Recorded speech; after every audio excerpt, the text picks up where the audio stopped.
Imagine this.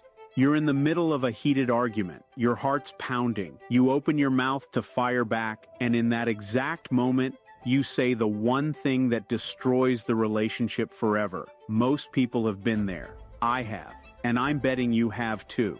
What if I told you there are exactly 8 situations where staying completely silent is the most powerful, most influential move you can make? Not just polite, but strategically devastating to the other person's position. Today I'm going to give you those 8 moments and exactly why silence wins every single time. Before we jump in, I want you to think back to the last time someone got under your skin. Did you speak up right away, or did you stay quiet? Pay attention to how you feel right now as I reveal these 8 situations, because one of them is going to hit you like a lightning bolt. Let's go. When someone opens up and shares their deepest emotions or personal trauma, your instinct might be to jump in with advice, a similar story, or quick reassurance like, "It'll be okay," or "You should." But that's the fastest way to shut them down. Real vulnerability is rare. When people share pain, loss, guilt, or shame, they're not looking for solutions. They're testing if it's safe to be seen. The moment you speak and shift focus to your opinion, your experience, or your fix, you communicate. This isn't about you anymore. They feel dismissed, the trust fractures, and they'll rarely open up to you again at that depth. Silence, on the other hand, is the purest form of acceptance. It says, "I'm here. I can handle whatever you're carrying. You don't have to perform or edit yourself for me." That void you leave gives them permission to go deeper, to release more, to process out loud without judgment. Your quiet presence becomes a mirror. They see their own emotions reflected back without distortion. If you've ever regretted speaking up and losing control, hit like so more people learn the power of silence. Research on active listening shows that people who remain silent and attentive during emotional disclosure rate the listener as far more empathetic and trustworthy. The brain registers prolonged eye contact and quiet as safety signals, triggering oxytocin release and deeper bonding. In that silence, you're not passive, you're actively holding space. You're giving them the rarest gift, undivided attention without agenda. Most never get it. When you master this, people start seeking you out when they're breaking because they know with you, they won't have to hold anything back. When someone launches a personal attack or criticizes you directly, your immediate reaction is usually to defend yourself, explain, counterattack, or justify your actions. That's exactly what they're counting on. The second you open your mouth, you hand them control. You escalate the conflict, give their words more weight, and turn a one-sided assault into a mutual battle where emotions run higher and reason disappears. Silence disrupts their entire strategy. By staying quiet, you refuse to engage on their terms. You don't feed the fire with oxygen. Most attackers are fueled by expectation. They want your anger, your hurt, your defensiveness. When they don't get it, discomfort sets in fast. Their voice gets louder, their accusations more extreme, their logic weaker. They start repeating themselves, over-explaining or backpedaling. In the eyes of any observer, they begin to look unhinged while you remain composed and unshaken.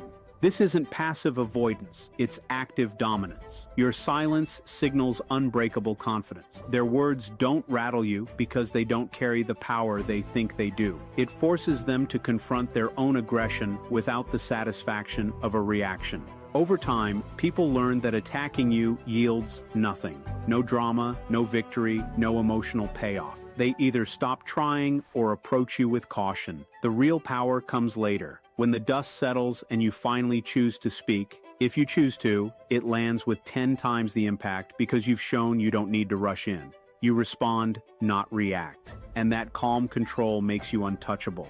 When anger surges through you, heart racing, face hot, words forming like weapons, your brain is hijacked. The prefrontal cortex, the part responsible for rational thought and impulse control, goes offline while the amygdala floods your system with adrenaline and cortisol. In that state, whatever comes out of your mouth is almost guaranteed to be disproportionate, cruel, or irreversible. Most people speak anyway. They lash out, accuse, exaggerate, or say the exact thing designed to inflict maximum damage. Later, when the chemicals fade, they're left staring at the wreckage. A burned bridge, a wounded relationship, a reputation scarred. Regret hits hardest because they know deep down, those words didn't represent who they really are. They were just the anger talking. Comment: angry if you've ever exploded in the heat of the moment and wished you'd stayed silent. Silence in that moment is a circuit breaker. It interrupts the hijack. By refusing to speak, you deny the emotion its outlet and force your physiology to stand down. The simple act of clamping your jaw or taking a slow breath starts pulling blood flow back to the rational brain. Seconds stretch into minutes and clarity returns. You gain the space to ask, is this true? Is it necessary? Will I stand by this tomorrow? The people who master this discipline become terrifying in the best way. Others sense their restraint and tread carefully, knowing any provocation won't get the explosive reaction they expect. Instead, they face someone who chooses their words deliberately, precisely, and only when the emotion has passed. That level of self-mastery commands automatic respect. Silence here doesn't just prevent regret, it builds unbreakable authority. When you suspect someone is lying or bluffing, whether in a conversation, interrogation, or high-stakes discussion, your natural impulse is to challenge them directly, call them out, demand proof, or pepper them with follow-up questions. That approach almost always backfires. It puts them on guard, gives them time to refine their story, and shifts the pressure off them onto you. Silence flips the entire dynamic. After you ask a pointed question, why were you late? Or, are you sure that's what happened? You stop talking completely. No nods, no filler words, no facial reactions, just unwavering eye contact and quiet. Most people can't tolerate the void. The average person will endure only a few seconds of uncomfortable silence before they start filling it. Type yes if you want me to reveal how silence destroys liars and manipulators every time. Liars and bluffers are especially vulnerable. The pressure builds rapidly in their mind. Did they buy it? Do they know? What's coming next? To relieve that tension, they talk more, adding details, justifying, over-explaining. With every extra word, they create inconsistencies, contradictions, or emotional leaks that betray the deception. Behavioral experts know this as the silence-induced disclosure effect. The longer you stay quiet, the more truth tends to spill out. Professionals in interrogation and negotiation use this exact tactic because it turns the other person's own anxiety into your most reliable truth detector. Silence costs nothing, requires no preparation, and works on almost everyone. When you master it, you no longer need to catch lies. You let the liar hand you the evidence themselves. In any negotiation involving money, salary discussions, buying a car, closing a business deal, or even settling a bill, the moment an offer or counteroffer lands on the table, a hidden power struggle begins. Most people feel compelled to respond immediately, accept, reject, justify, or counter too quickly. That rush is a vulnerability. The first person to speak after the number is stated almost always weakens their position. Silence after the offer is pure leverage. You state your ask, say your desired salary, or they make their offer. Then you stop. No, that sounds low. No, let me think. No filler sounds. Just calm eye contact and quiet. The discomfort builds on their side first. They start wondering, is it too low? Did I offend them? Are they about to walk? To relieve their own tension, they begin talking again, explaining why the offer is fair, adding perks, sweetening terms, or outright improving the number without you saying a word. Experienced negotiators live by this rule because it exploits a universal human weakness, our intolerance for awkward silence. Research on negotiation outcomes consistently shows that the party willing to endure the longest pause extracts significantly better terms. Silence signals confidence. You're not desperate, you know your value, and you're prepared to walk away. That unspoken strength often forces concessions worth thousands without any additional effort. Master this, and you turn every money conversation into an advantage. The quiet doesn't just save you money, It makes the other side believe they need you more than you need them. When someone starts bragging, dropping their accomplishments, name-dropping, or fishing for compliments, they're not just sharing information. They're seeking validation, chasing a hit of social approval. Your automatic response is usually to give it, "Wow, that's impressive," or "You must be so proud." That's exactly what feeds the cycle. The moment you react positively, you reinforce the behavior, hand them the spotlight, and subtly place yourself lower in the perceived hierarchy. If you're still watching, you already know this stuff works. Here's what I want you to do right now. Pause this video, open your notes app, and write down the one situation from these 8 that you've messed up the most.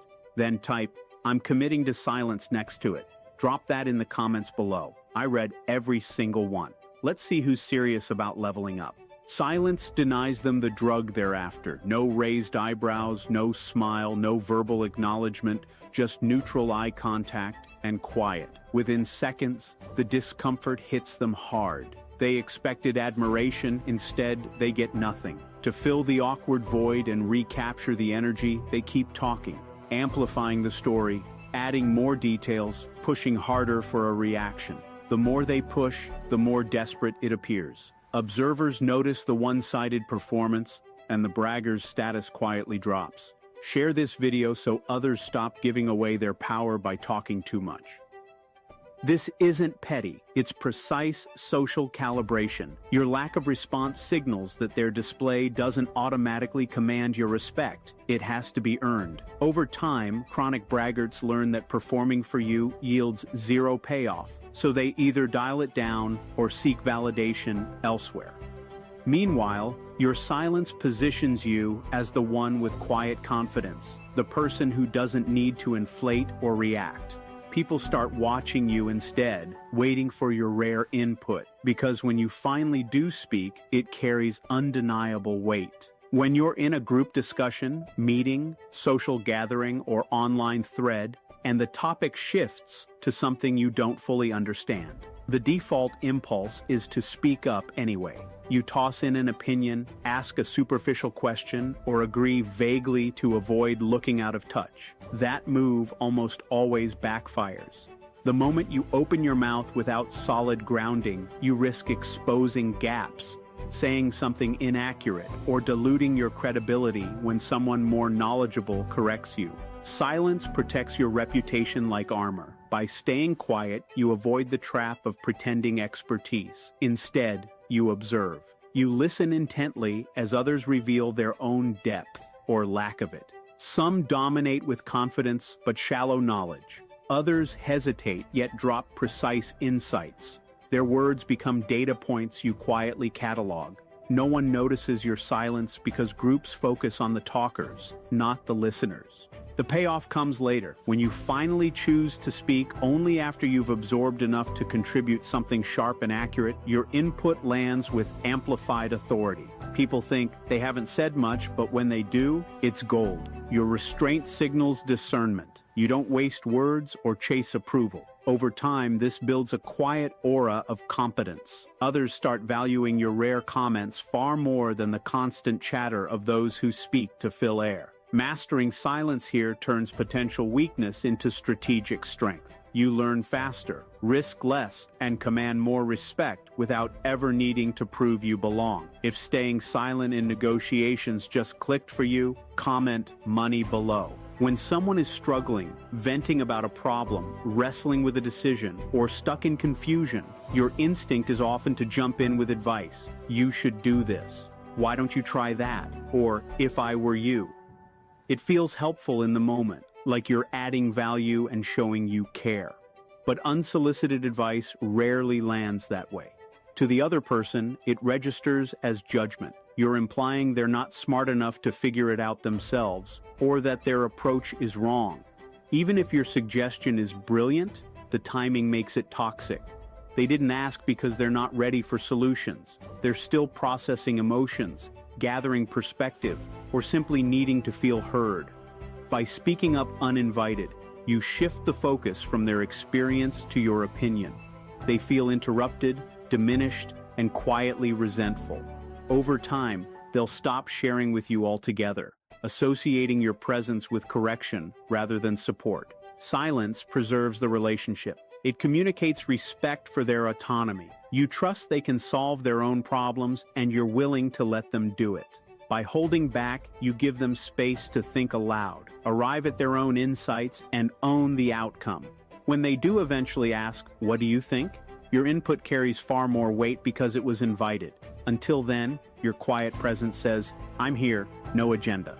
People remember that rare restraint as genuine care, and they'll seek you out again when they truly need guidance. These 8 situations aren't random. They're the exact pressure points where most people lose control, damage relationships, weaken their position, or expose their insecurities. Every time you choose to speak when you shouldn't, you hand away power. Every time you stay silent when instinct screams to react, you reclaim it.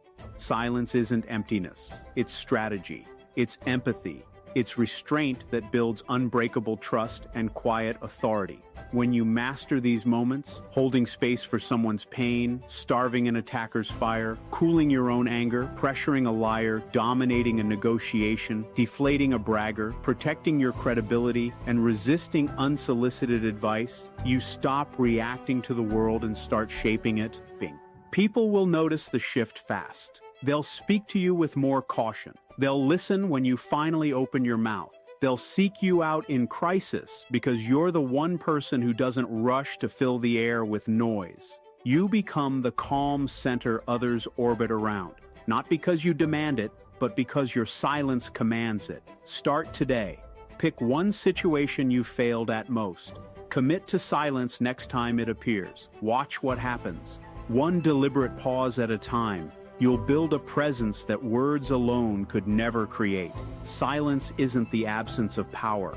It's the ultimate expression of it. Use it wisely and the world will start listening. Like, comment which of the 8 situations you've messed up most and subscribe to master unbreakable influence through silence.